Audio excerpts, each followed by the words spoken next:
Good day, I am Nirajoyce P. Frondoso from BSC2, and today I will be solving some CE Board exam problems related to resultant of forces. Resultant of three or more concurrent forces. Problem 1. Given A is equal to 6 kN, B is equal to 2.4 kN, beta is equal to 30 degree.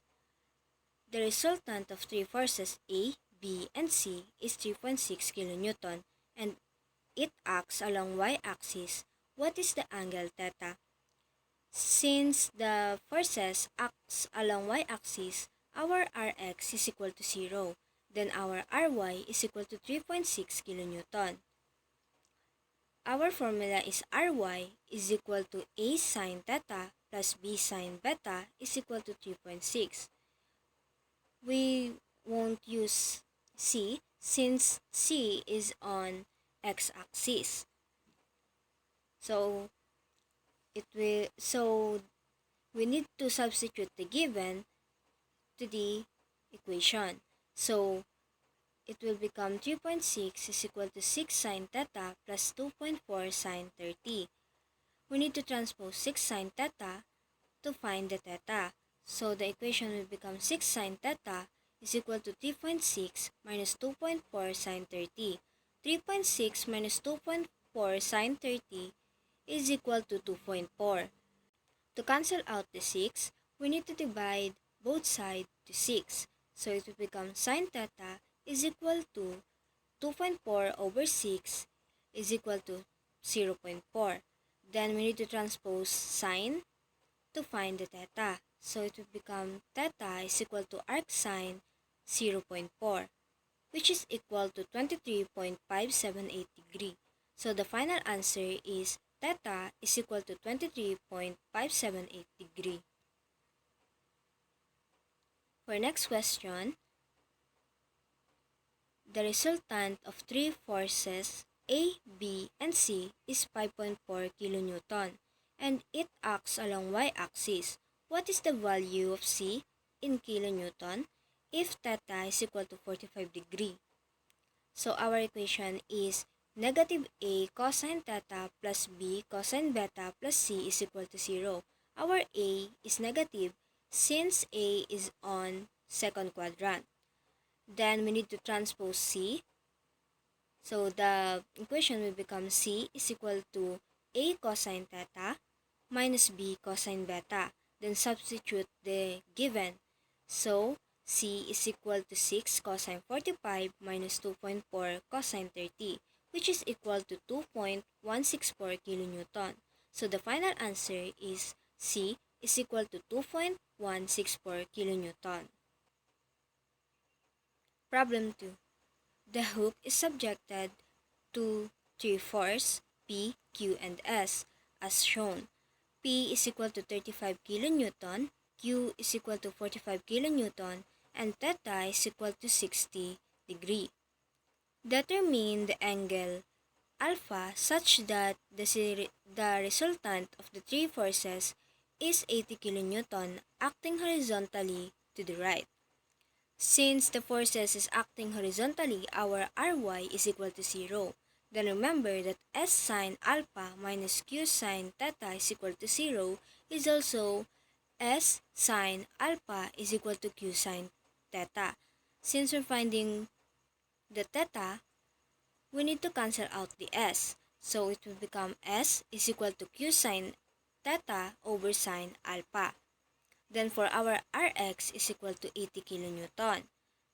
So our equation is negative P plus S cosine alpha plus Q cosine theta is equal to 80.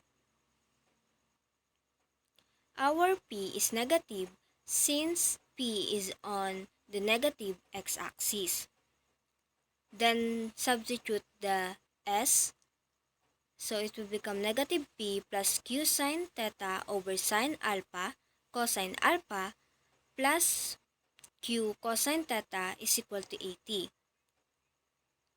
which is also equal to negative P plus Q sine theta cotangent alpha plus Q cosine theta is equal to 80. Then transpose the cotangent alpha. So it will become cotangent alpha is equal to 80 plus P minus Q cosine theta over Q sine theta, which is also equal to tangent alpha is equal to Q sine theta over 80 plus P minus Q cosine theta. Then substitute the given.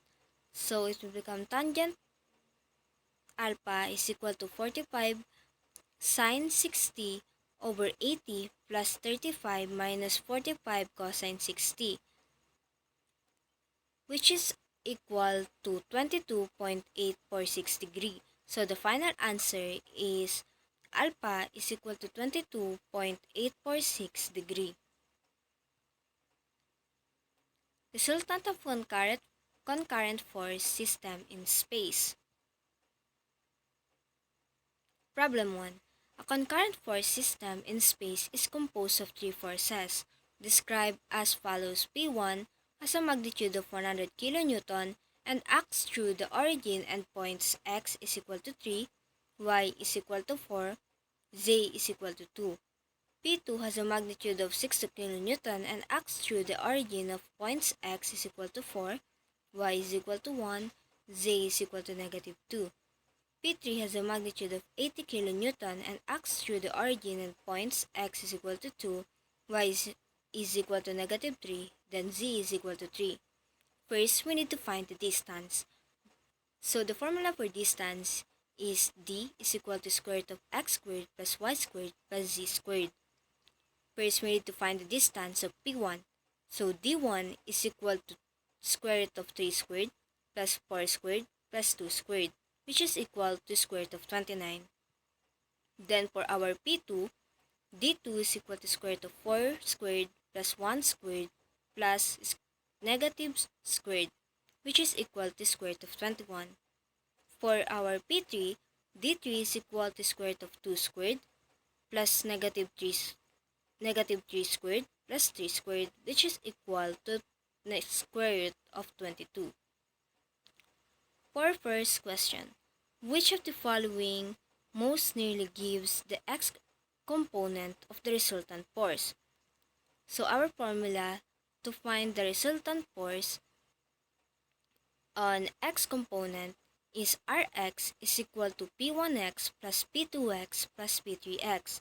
Our P1 is 100 times the x component of P1 is 3 over the distance of P1 is the square root of 29 plus the magnitude of P2, which is 60, times the x exponent of P2, which is 4, over the distance of P2 equal to square root of 21 plus the magnitude of P3, which is 80, times the x component of P3, 2, over the distance of P3, which is 22. So 100 times 3 over square root of 29 plus 60 times 4 over square root of 21 plus 80 times 2 square root of 22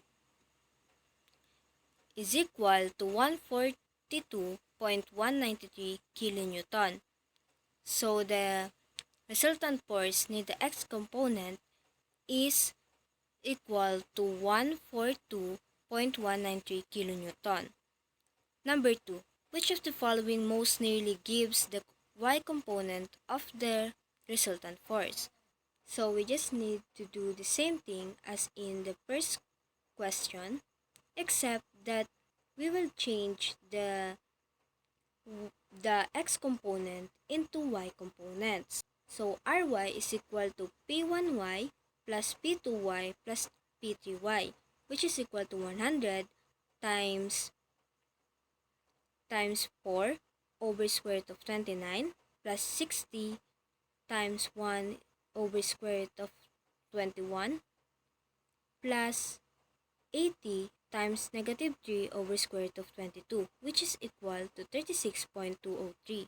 So the Ry is equal to 36.203 kilonewton. Number 3 is which of the following most nearly gives the z component of the resultant force? So RZ is equal to P1Z plus P2Z plus P3Z, which is equal to 100 times 2 over square root of 29 plus 60 times negative 2 over square root of 21 plus 80 times 3 over square root of 22, which is equal to 62.121. So the final answer is 62.121 kilonewton. For problem 2, determine the magnitude of the resultant for the following system of non-coplanar concurrent forces: 100 pounds, 2, 3, and 4, 300 pounds, -3, -4, 5, 200 pounds, 0, 0, 4. First, we need to find the distance. So distance is equal to square root of x squared plus y squared plus z squared. So for our d1 is equal to square root of 2 squared plus 3 squared plus 4 squared is equal to square root of 29. For d2 is equal to square root of -3 squared plus -4 squared plus 5 squared equal to 5 square root of 2. d3 is equal to square root of 0 squared plus 0 squared plus 4 squared is equal to 4. To find the resultant of x, y, and z, we need to use the exact formula that we used in the problem 1.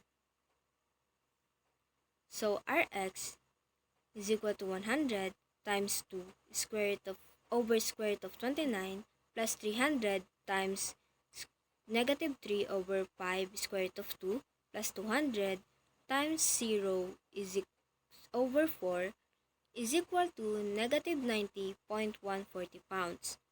Then for our Ry is equal to 100 times 3 over square root of 29 plus 300 times -4 over 5 square root of 2 plus 200 times 0 over 4, which is equal to -113.997 pounds. For Rz, so Rz is equal to 100 times 4 over square root of 29 plus 300 times 5 over 5 square root of 2 plus 200 times 4 over 4 is equal to 486.410 pounds.